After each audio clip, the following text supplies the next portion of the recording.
welcome to this video. My name is Eric, and today I'll be talking about some harder topics for me to discuss. Topics that I don't really usually talk about, that I like to keep to myself. Just things that I talk about in counseling. Just kind of therapeutic stuff about core limiting beliefs and where I've been in my life.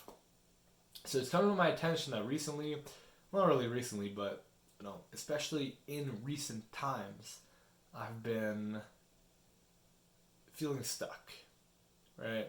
This has been happening for about, I'd say, 1 to 2 years, where I really have made no progress towards the things that I want, and able to admit myself that I want these things, right? Because a big part of me strongly believes that I can't get them, so of course, naturally I tell myself, oh, well, I don't want them anyways, even though I do. One of them, relationships. Relationships have always been an issue for me, and a big part of it is because I believe that I'm unlovable, right?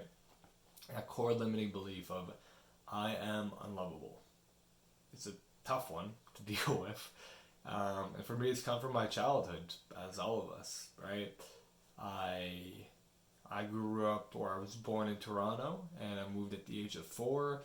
That already is a big thing for a lot of people, moving. So the friends that I made there at a very young age suddenly disappeared. And then in kindergarten, the new friends that I made in Guelph, Ontario, some of them, they just left me for seemingly no reason. That creates that dynamic of like, I cannot be loved, and other people are not to be trusted, right? And that's what I kind of went off with for quite a while. So that's one of them. Other bullshit that I've told myself, the world is a scary place, that people are out to get you. That caused a lot of anxiety for me for a while. And I'm working with that one. I'm working with that one, and it's becoming better, where I can realize that, there's a lot of really chill people. Actually, people aren't really as scary as I thought they were. And there's a lot of really cool people. But again, it's always at the back of my mind, like, oh fuck, is this person gonna hurt me? I'm walking down the street and I'm always kind of keyed up because I'm thinking, maybe they're gonna do something, right? But generally, that's been getting better. So those kinds of limiting beliefs. The place that I've felt the most stuck, relationships, academics, jobs, like career. Career has not moved for 3 years.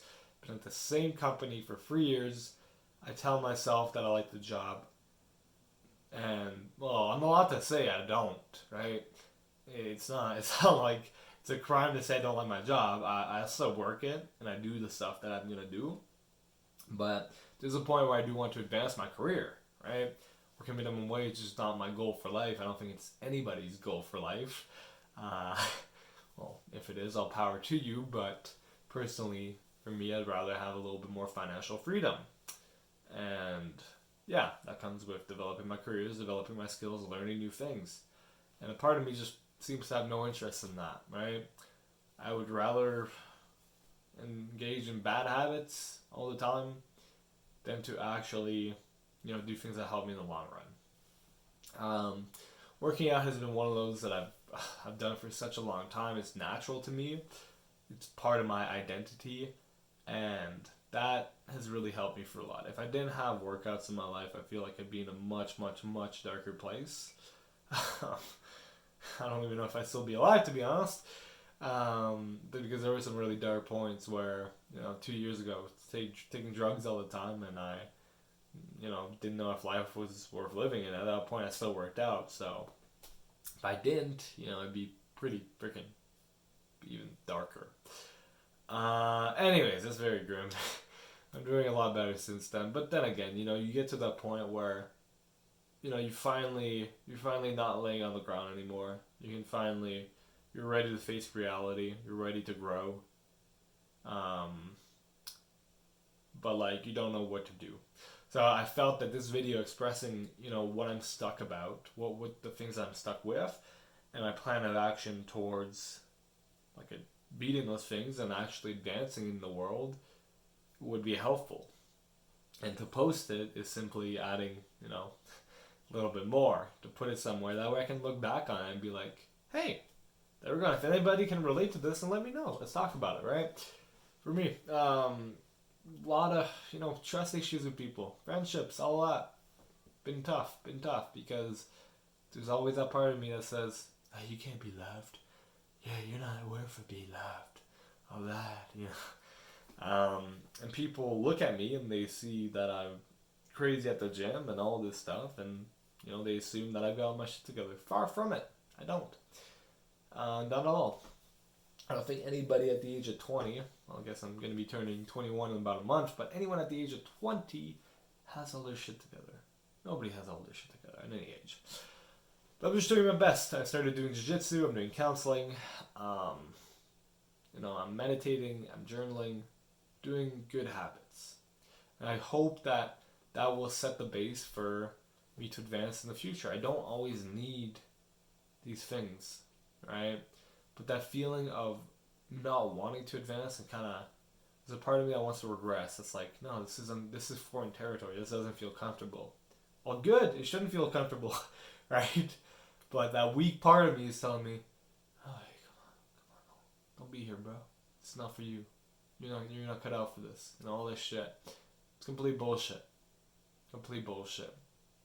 So my hopes is to continue to push myself to learn new things, learn new useful knowledge, and I gotta put a definition of useful knowledge. I talked with my counselor. Useful knowledge to me is knowledge that can advance my understanding of the world, right? Stuff that has advanced my understanding of the world, the universe, my own being, and in other ways my career, right? Anything that aligns with my values and brings more good to the world, right? That allows me to just be a better person. That's useful knowledge. And that can help me help the world, perhaps develop something that could help, right? And yeah, that's all it has to be. Ambitions are huge in me, but there's that same voice that's telling me, no, you're not cut out for that. I am cut out for that. Anything that I want, especially at my young age, and I don't want my ego to get huge, right? I want to keep my ego in control. That's a big one. Ego is definitely the enemy in these things, because it's easy for me to flip the script and go from this, super low self-esteem person, a huge self-esteem, huge ego, gets all the things he wants, but then realizes he doesn't want them, and then, completely destroys himself and ends up back in the same spot or worse. Anyways, sorry. I guess you're getting to know me a little bit, see my personality, but yeah. So this is, I guess, my talk for this week. Just kind of where I've been stuck, and in terms of plan of action, I'm just going to be noticing these things, really being mindful of when I am acting out of a core belief that I have, a negative core belief, and then reminding myself that no, I'm better than this, right? It's not going to work every time, and to have forgiveness for myself is a big one. But just to notice these things, and then if I kind of fall in the wrong direction, then to be forgiving, and that's the goal, right? I'm not going to be forgiving every time. I'm not going to notice it every time, but when I do, that's a win. So I'm probably going to talk about how I'm feeling next week, what I've done, and just, seeing if anything of this has worked. If you didn't enjoy the video, well, honestly, just thank you for watching. You don't need to do anything. Just, I appreciate you watching it, and leave a comment about your own story. That said, I'll see you next time.